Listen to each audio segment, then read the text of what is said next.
Welcome, Life Sciences, to another exciting life science lesson.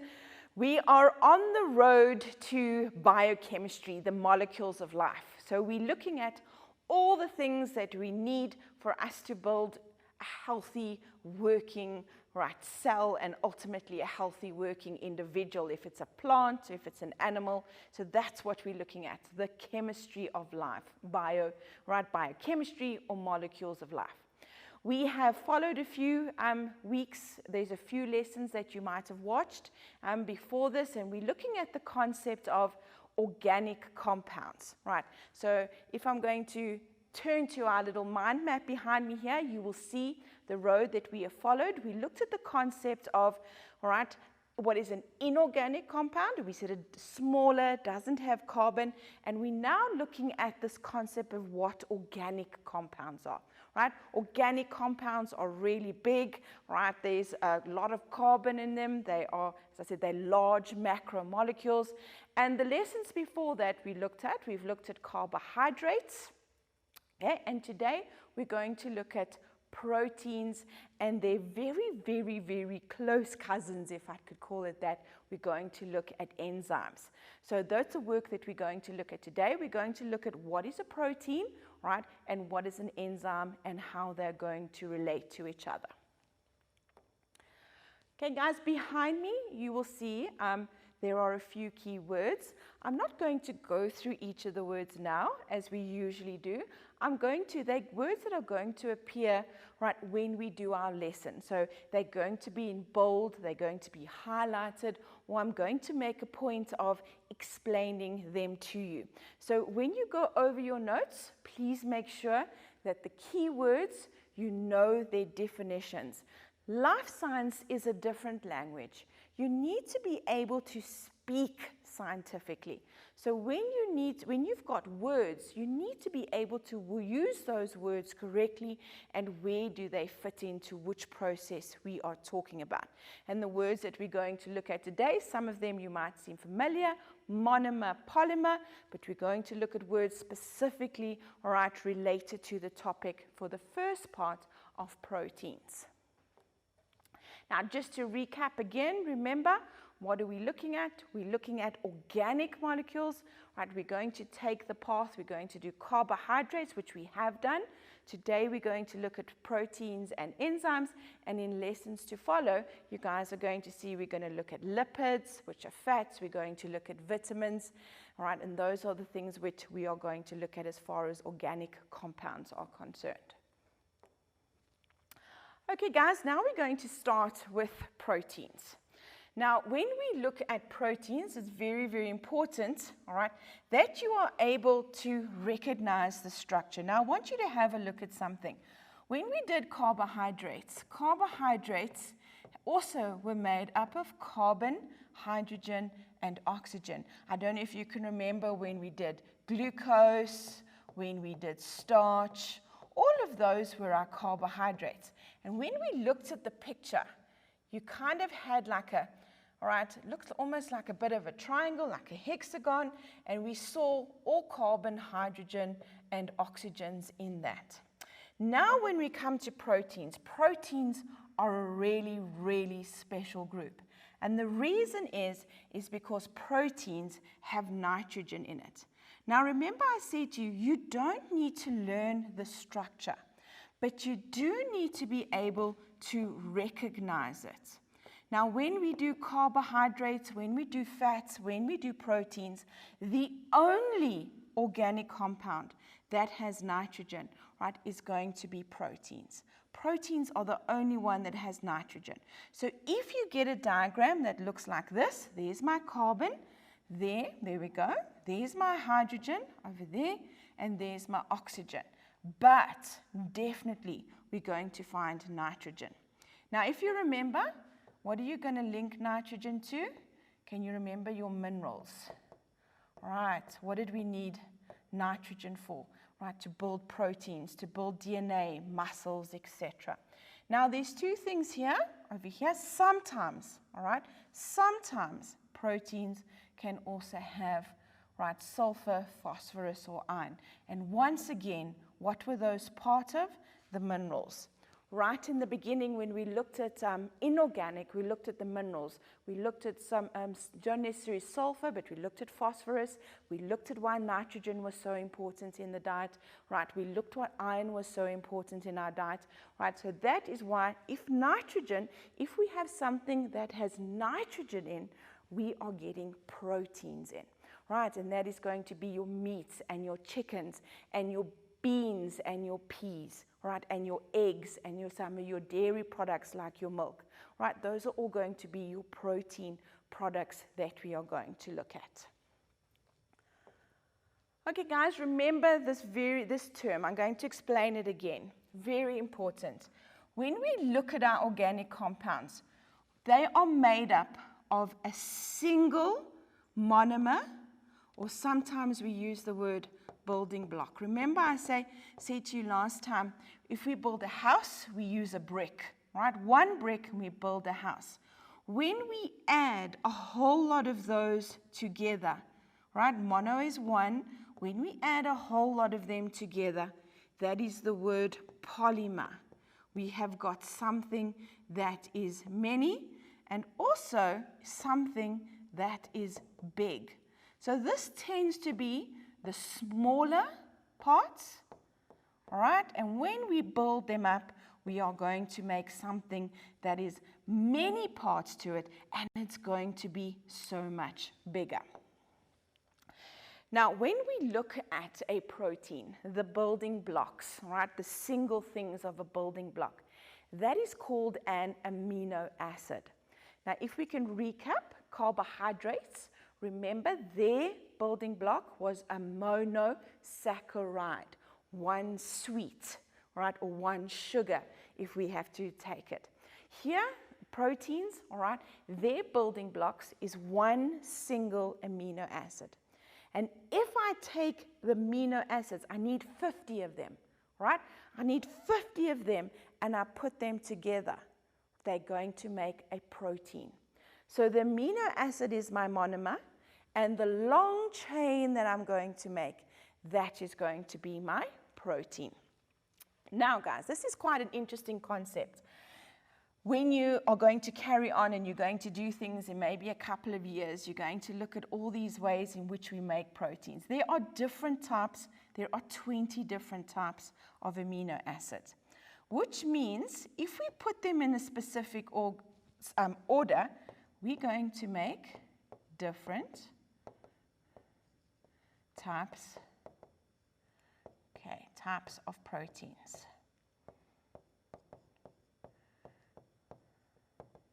All right. And what are proteins in my body? I don't know if you've ever thought about when you breathe in and the oxygen goes into your mouth and it goes into your lungs, all right? And we need to get that oxygen everywhere in your body. How does it travel? Where does it go? In your red blood cells, you've got a protein, an iron pigment called hemoglobin. And that hemoglobin is a taxi for oxygen. Imagine if I didn't make hemoglobin. What happens if I couldn't make that protein? If I've got no transport, no taxi to pick up oxygen, how am I going to get oxygen to all my cells? If I can't get oxygen to all my cells die, right? So I need to make this really important protein, right? It's called hemoglobin.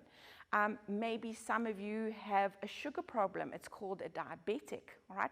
Where your body doesn't make a hormone called insulin, and that's a protein. And because you don't do it, you might have to inject with insulin, because if you don't get it, you could get really sick and ultimately you could die from it, right? So you need to understand that the body's making proteins. Those proteins that the body makes from these amino acids are so important. I call them life-giving proteins. That's what I call them. That we all make them, we all need to make them because they're going to keep us alive. Okay, guys, as I said to you before, this is an important diagram for you to be able, all right, to understand. Now, what this is an amino acid, right? The same way as when I drew that was a monosaccharide. This is one, right, amino acid. So we're going to need to make chains of it. Okay, so if I make a chain, have a look here. This is an amino acid, right? And this is amino acid, and that is amino acid. They can't just float away and do their own thing. Do you see what we have here? What have we got? We've got a chain. We've got a chain. And it's so nice. The proteins actually rhyme. It's really, really cool. Proteins are joined together by a peptide bond. Check how the P's just roll off your tongue. And this, all right, is a peptide bond. So if I've got 50 of these, all right, I've got 50 or more of these amino acids, I then say that I have made a protein. I have made a protein. Have a look here, guys. You see, here is one amino acid. I don't need to know the structure. I know it's amino acid because there's a nitrogen. Here's another amino acid. There we go. And we put them together, and their bond is called a peptide bond. Right? Very important. Proteins, peptide bond. Okay, so guys, when you think of a protein, I want you to have a look. Right, I'm going to quickly turn around and show you the picture here. A protein is a really, really, really complex. All right, it's a complex. I want to show you this diagram over here. I'm going to come back quickly. All right, it's a really complex structure. Protein is, it's like twisted. It's got a 3D shape. It's wrapped around each other. But its shape, although it's all DNA, it's all different. It's like all these weird shapes, okay? The shape of it is going to be very, very important.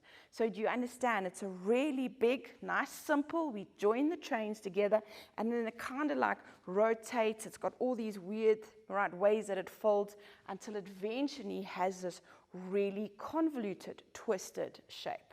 Okay, so let's go back. There we go. Right. So guys, very, very important part, the next one over here.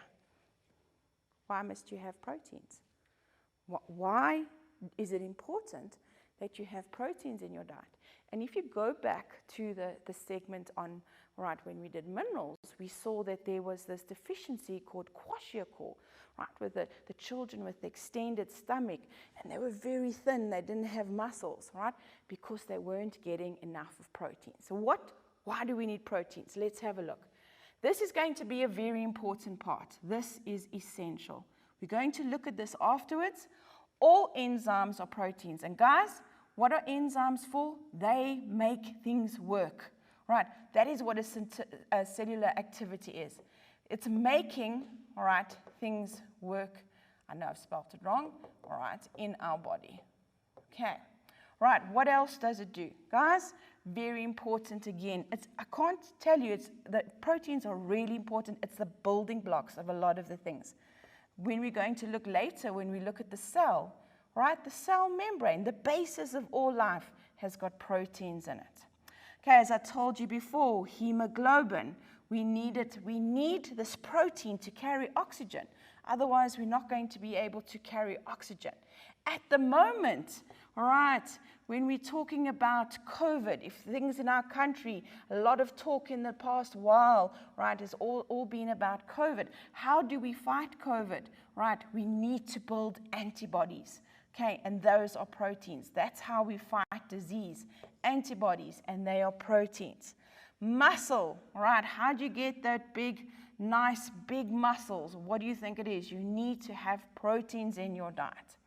Okay, and also very important, as I say to you, it's a really important part of your diet to do all of these things. Okay, so when we looked at carbohydrates were generally our energy. They gave us energy. Proteins are our builders. Our hair, our nails, our skin, right, as I said, our muscles, all of those, right, are very important when we need proteins with the nitrogen to make them. Okay, and as I said to you before, the shape is so, so, so important, because what happens is that if we change the shape of a protein, and that's the word that's very important here, guys, if we change the shape of a protein, it's said to be denatured. Right, now what is going to happen is, I want you to check over here. High temperatures and pH, right, are going to change the shape of the protein. Okay, so this is the shape. If I have very high temperatures or I have a pH that's weird, right, it's going to change the shape of my protein. What do I mean by that? Okay, I want you to imagine this scenario. I want you to take an egg, I want you to crack it, and I want you to cook it, all right? Then when you finish cooking it, I want you to put it back in the egg, in the shell, exactly how it was. Why can't you do it? What is it? You've cooked it. What is it? What color? It's changed color. It's changed shape, all right? You've totally changed what it has to do. And what is cooking? All right, temperature, all right, temperature. pH, what is pH? pH is acid and, all right, bases. If something is an acid or an alkaline, that is what it is, a pH. So imagine, all right, if I eat something in my stomach, what does the hydrochloric acid do? It's going to change the shape of the protein, which is good because I want to digest it. Okay, guys, now we have to test for proteins. We have to do our food test. And guess what? The letter P continues. All right, we are going to, all right, have a look here. Well, guess what color it is? Yes, it is purple. All right, a positive test is going to be purple. So I'm going to go to this one. So what you do is you're going to put your food in there, and you're going to add the universal agent called a biuret. And guess what color the biuret is? Biuret is blue, all right? Blue, like this.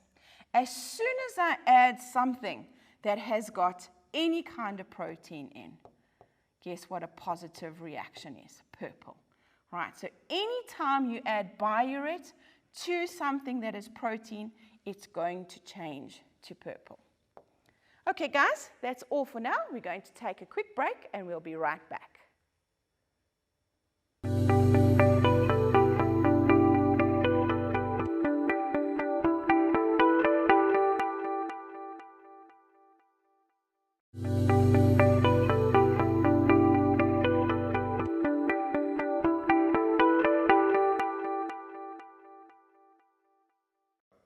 Welcome back, Life Sciences. I hope you had a nice little stretch, right, had some water, right, did some activity just to get the blood flowing.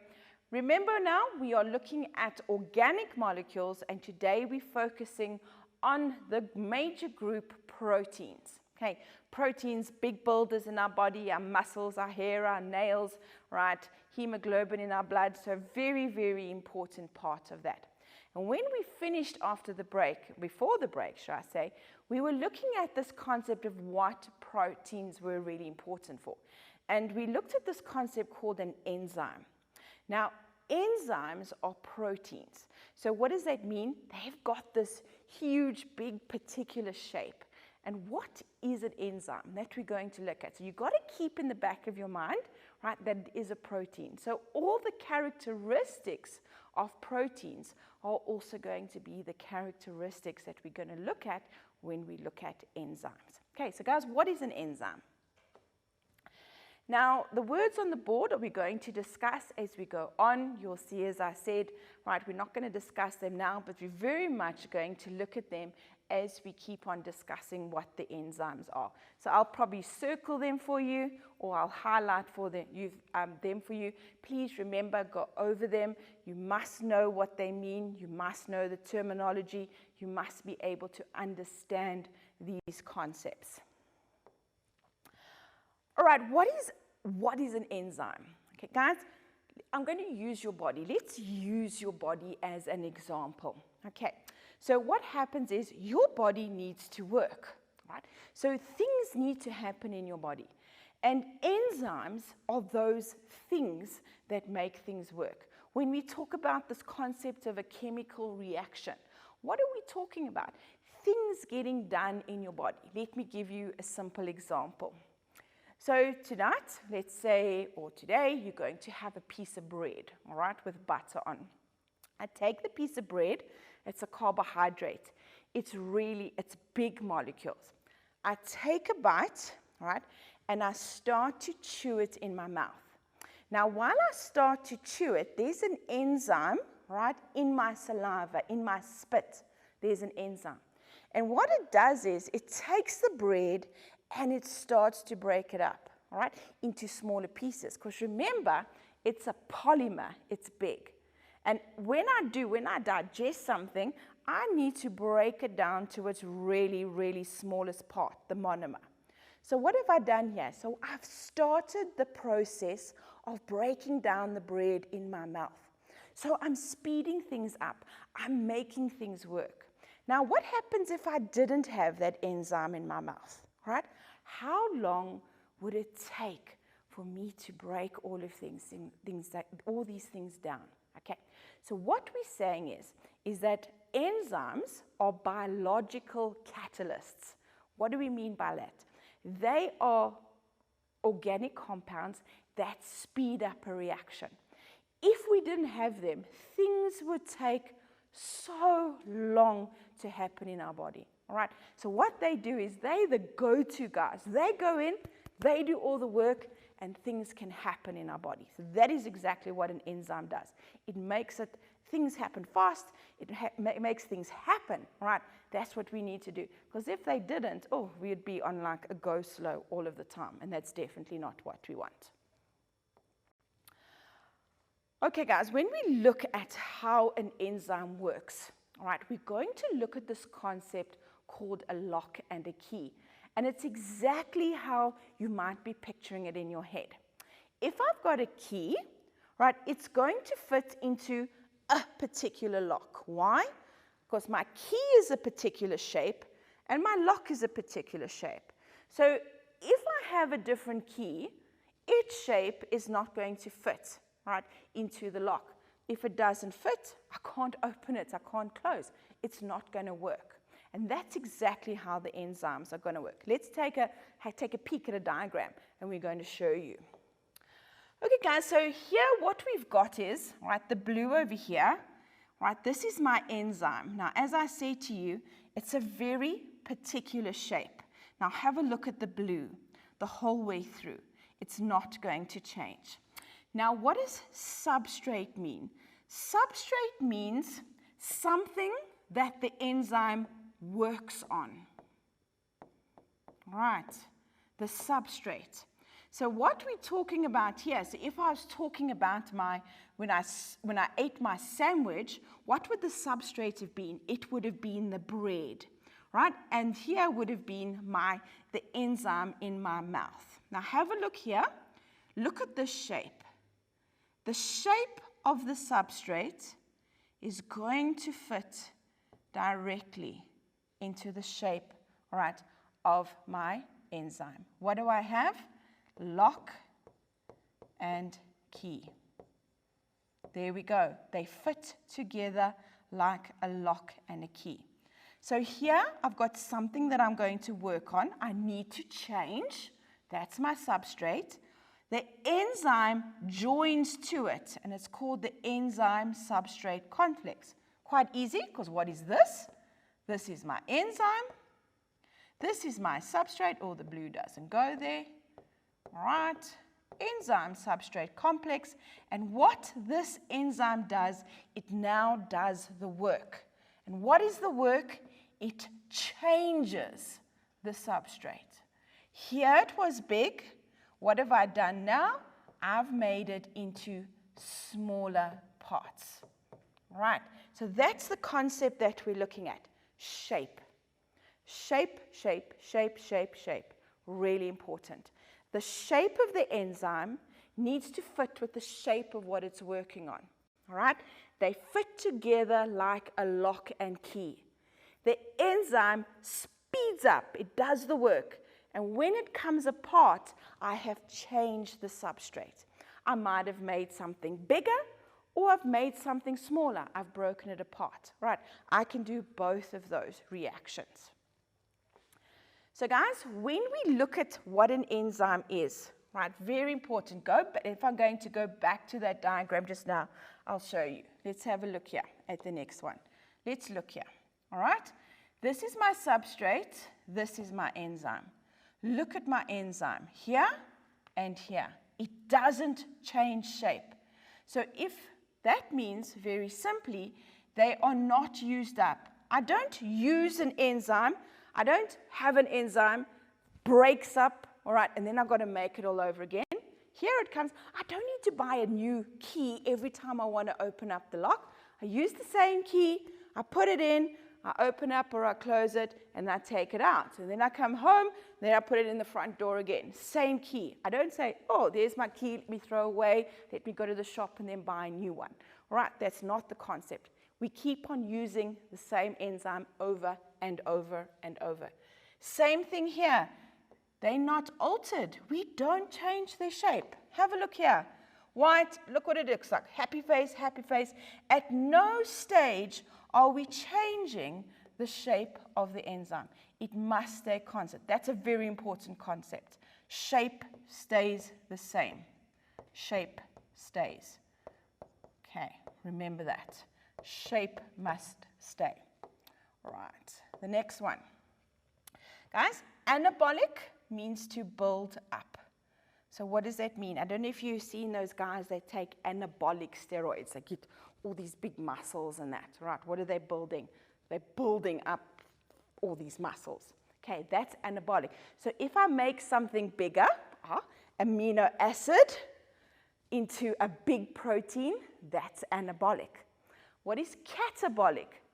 Catastrophe. Oh, it was a catastrophe. That means something happened, it broke, right? So what is a catabolic process? When I break something down, all right? So now I've got my big protein, my piece of bread, I put it in my mouth, and what do I start doing? The enzyme makes it into smaller pieces. So anabolic, make big. Catabolic, we make it into smaller pieces. All right, so guys, as I said here, really, really important that it stays the same and that it keeps its shape. Okay, well, you're asking me, what on earth is that? All right, I'm trying to illustrate to you that even though it looks like a tangled web, it's a shape. And that shape must stay the same, okay? And that is now important because if we change certain aspects, we're going to change the shape. And if we change the shape, we can't work, right? If I change the shape of my key, it's not going to fit into the lock. And it's not going to open, it's not going to close. So it's not doing what it's supposed to do, right? So it's really important at all times that the enzymes always retain their shape. Now, we're looking at the properties, right, of what can happen when we change things with proteins and with enzymes because they're one of the same. All enzymes are proteins. Not all proteins are enzymes, but all enzymes are proteins. And we touched on this, right, in the segment earlier. Okay, very important, guys. Proteins and enzymes are temperature specific. Right, what does that mean? They work best at a specific temperature, at a certain temperature. Okay, now this graph, NB, NB, NB, you're going to see when we do our questions as well. Right, when we look at, right, how temperature affects enzymes, we often use a graph to show, all right, how it's going to work. Okay, so because we choose temperature, we put it on the x-axis. And over here, all right, what does reaction velocity mean? In very simple, it means how is it working? Right, how is it working? Is it working slow? Is it working fast? Is it working? Is it not working? Right, so we're looking at basically, that's big words for saying what exactly is happening to the enzyme. Okay, so guys, over here, when we look at these are three important terms that you need to know. Now, I'm going to go with this one. Right, this one. We look at the very top of our graph and we draw a line down and we read a temperature. Now I'm going to say to you, this is a graph of your human body.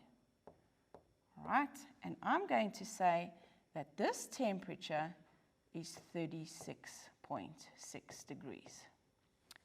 If you are going through COVID, if you've been through COVID, all right, wherever you go, what are they taking? Your temperature. All right, what are they looking for? A normal body temperature. So why am I stressing this body temperature? I am saying to you that all the enzymes in your body, why is your body 36.6 degrees? Very simply, because all your enzymes work best at 36.6 degrees. And the word we use is optimum. Optimum. Optimum, exactly where we want it to work. All right? So enzymes at the top, all right, of our graph. Optimum, best. That is where the temperature, all right, the temperature, the best temperature for that particular organism. And we're using us. Other organisms might be different, but for us, 36.6, right, is a good. And that is why if we have a very high temperature or a very, very low one, things start to not work. And what happens? All right, serious things could happen to our body. So we want to keep it at that. Okay, now obviously that is not always going to work. This over here, when temperatures are colder, all right, they're colder, because you see this is 36. What happens is it says increasing activity, but we use the word inactive. They're kind of like hibernating. They're sleeping. You guys probably do it as well. When you're cold, I don't think you're very active. So it's really cold in the morning. What are you doing? You're snuggling up, all right? You're inactive. You're not doing anything, all right? So that's exactly what happens here.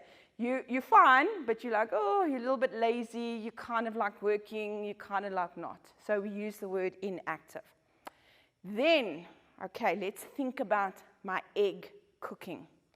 What happens when the temperature goes too high? What does denature mean? To change shape. And what do we never want to do? We never want to change the shape. Guys, when it's cold, it's still working, even though it's really, really slow. Once we change the shape, right, no lock and key. No lock and key, right, no work. It's not going to work. It's not working. That shape, as I said, is so important. High temperatures denature, and it changes the shape. All right, so proteins and enzymes are very sensitive to temperature. That's their first property. Their second property is they're very sensitive to pH. I don't know if you've ever taken, you can try this at home, if you take maybe some milk and you take some lemon juice and you put it together, all of a sudden there's like little lumps all over the show. Because what have you done to the milk? You've kind of like, oh, you've changed the shape and all these things. All right. So what happens here, and let's use this diagram to explain. I want you to think of your body again. Here's a graph. You don't need to worry about these names, but I want you to notice that this enzyme is in your stomach. Okay. This enzyme is in your intestine, or I could have even said mouth. All right, so now, guys, what I'm trying to say is when I eat, now I want you to think, eat a protein, maybe you have a piece of meat or some soya or something, goes into your stomach, all right, and we need to digest it. Now, these enzymes in there, the enzymes in your stomach, they need to work. Remember, we need digestion. We need to get those things going, right? But the enzymes are saying, I can't do anything. I can't do anything. Why can't I do anything? You know why? Because I need to work when it's acid. So what my stomach does, My stomach secretes hydrochloric acid, all right? And it makes my stomach acidic. It makes it acidic. And the enzymes say, yes, it's acid. I can work. And it works in the stomach, all right? And it does what it needs. Why? Because the pH is correct for that stomach.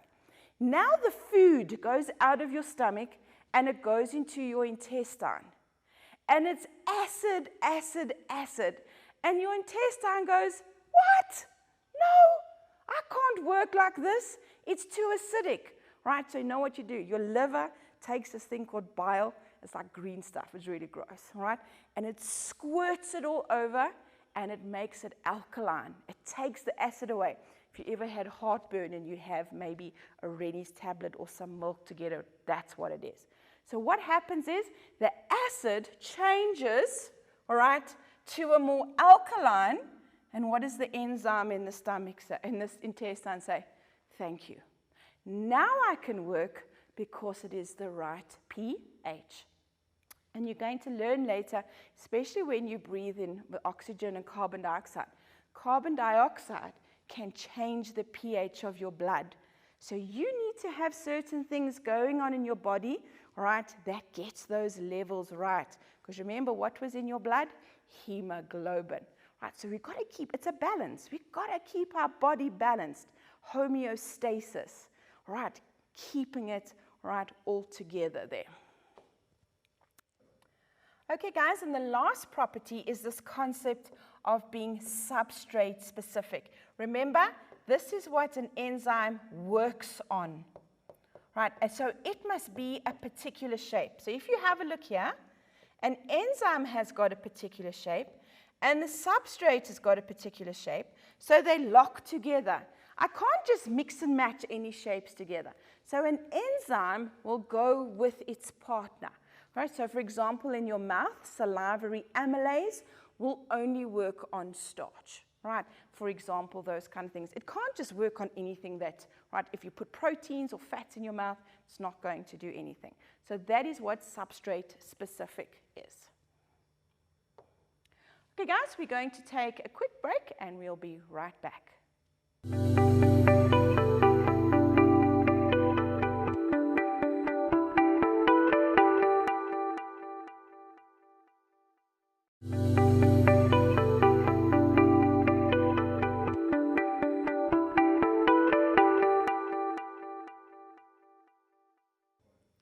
Welcome back, Life Sciences.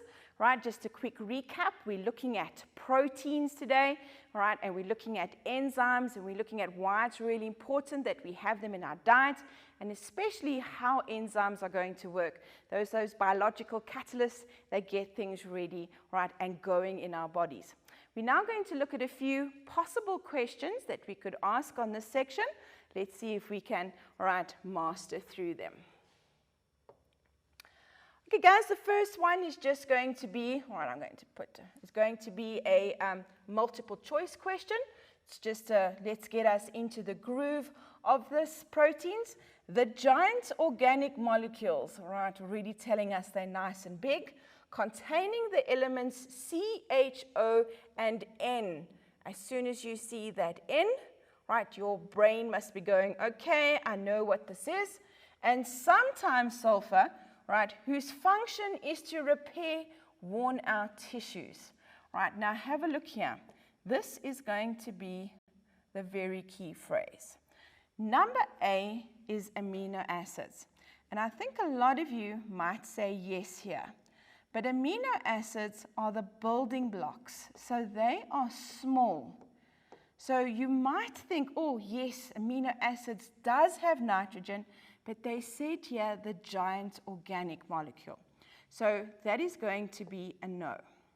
Number B is proteins, right? What do we know about proteins? They're made of carbon, hydrogen, oxygen, nitrogen, and they are really big. So that is a definite possibility. Carbohydrates and lipids both only consist of carbon, hydrogen, and oxygen. So they are not going to be part of the equation. So the answer is going to be number B. Okay, another multiple choice question, but just giving you a diagram. As soon as you see the diagram, I'm hoping that you can start to think lock and key enzymes. Right, the diagram below shows enzyme action. There we've got, and we've got a whole lot of letters that go with that. And the question is, what is Q? Right, which part is Q? Now, number A says it's an enzyme. Now, if we have a look, an enzyme doesn't change shape. And if we have a look at Q, it changes shape. So, no, it's not going to be A. Number B says it's the enzyme substrate complex. So, it's where's the enzyme? Here. Where's the substrate? Here. So, it's going to be R. That is definitely not Q. So, number B is not going to be my answer. Right, number C is the product. That's the end result. The end result is here. That is going to be number T. Is it number Q? No, it's not, which leads me, right, to the last answer, which is going to number D. Is it the substrate? Definitely. Right, here's my enzyme. Here's my substrate. My enzyme is going to work on my substrate, so my answer is going to be number D. Okay, our next question, right, is going to be a little bit of a longer question. An investigation was carried out to determine, all right. As soon as I see the words to determine, what must my brain tell me? This is my aim. This is the aim of my experiment, to determine the effect of temperature on enzyme activity. So I need to see, does temperature affect how an enzyme works or not? Okay. The next thing is the results of the investigation are in this graph. So this is the graph that is going to, after I did my investigation, here's all the different temperatures on the x-axis. Here's how the enzyme worked on the y, and now I'm going to see what happened. Did temperature have an effect, right, on the workings of my enzyme? Okay, the first question, what was the aim of the investigation? We are now going to go 2 slides back. You go back to what the heading was, what I did here, and what do?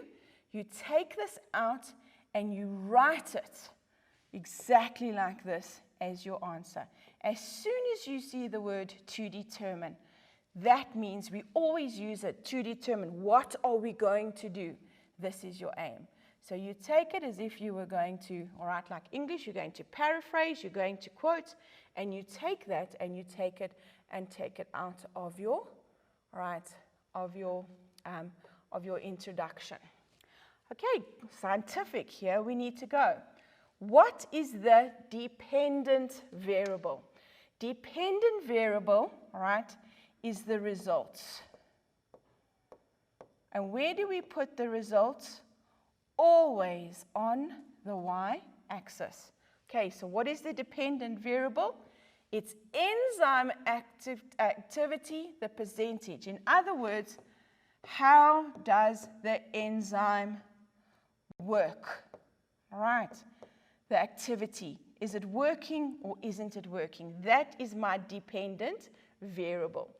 On my x-axis over here, right, is always my independent. What does I start with? I decided. What did I choose? I chose the temperature. So my independent variable is temperature and degrees Celsius. Okay, guys, when I'm planning something, what am I going to do? Right, I'm going to plan an experiment. What must I have? It says here, what is the things I need in the investigation? Our time is running out, I'm afraid. It's actually over. So I'm not going to be able to answer this question, but you guys are now going to think about it. Right, I want you to go now. I want you to think, I'm going to do investigation. What must I have in place? All right, obviously a thermometer, maybe some kind of different temperatures, all those things. Okay, that's all for us from today. Have a wonderful day, Life Sciences. We'll see you next time. Bye-bye.